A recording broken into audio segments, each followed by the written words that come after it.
Just outside Amarillo, Texas, sits the Pantex plant. If a nuclear weapon is assembled or disassembled in the United States, it happens here.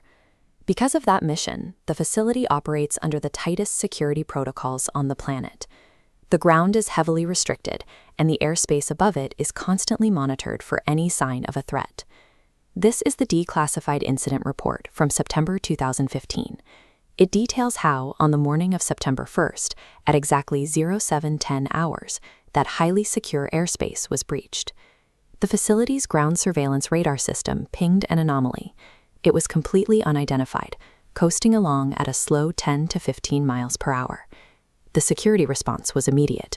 Every plant gate leading into the secure zones was locked down, and armed patrols were dispatched to intercept the target. A slow-moving object might seem harmless anywhere else, but over a facility holding America's nuclear stockpile, an unknown variable is treated as a worst-case scenario. This map displays the actual radar tracking data. The object was first detected southwest of a highly sensitive area known as Z12 South. As we follow these plotted points, you can see it maintained a deliberate, steady trajectory, traveling north-northwest directly across the facility perimeter. To get eyes on the anomaly, security police officers tracked the object from the ground using heavily armored Bearcat tactical vehicles. What those officers observed was baffling. Even when they got out of their vehicles and viewed the object through binoculars, they reported that it produced absolutely zero sound and had no visible propulsion system. The physical description was highly specific. The officers stated the craft was shaped like a vertical diamond, rounder at the top, measuring roughly 4 feet tall and 2 feet wide at the bottom. The reports also show signs of confusion. Personnel gave wildly conflicting descriptions of the object's color. Some swore it was black, while others reported seeing silver, red, and blue. The result is a striking contrast: a precise radar track on one side, and on the other, a series of eyewitness accounts describing a silent, wingless object with no obvious means of staying airborne. The security teams didn't just use binoculars, they also managed to track the object hovering 100 to 200 feet above the ground using the targeting camera mounted on their vehicle.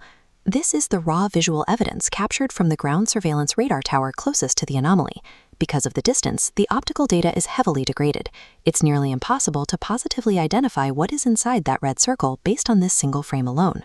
Looking for answers, Pantex officials took this footage and sent it directly to Sandia National Labs for advanced forensic study and image enhancement.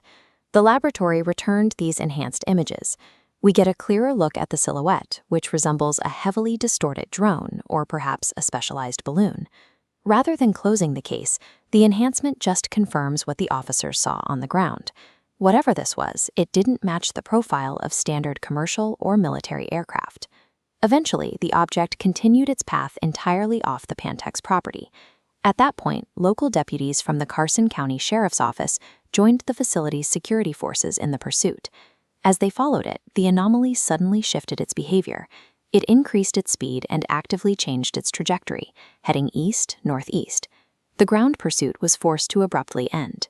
Not because they lost visual contact, but simply because the vehicles ran out of available roadway access to chase it.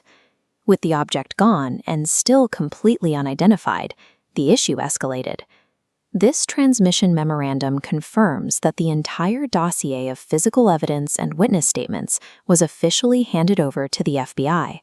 A 4-foot, silent object bypassed restricted airspace, traveled directly over a sensitive facility, and vanished without a trace. It exposed a stark reality. Even our most heavily guarded nuclear sites remain vulnerable to small, low and slow aerial systems.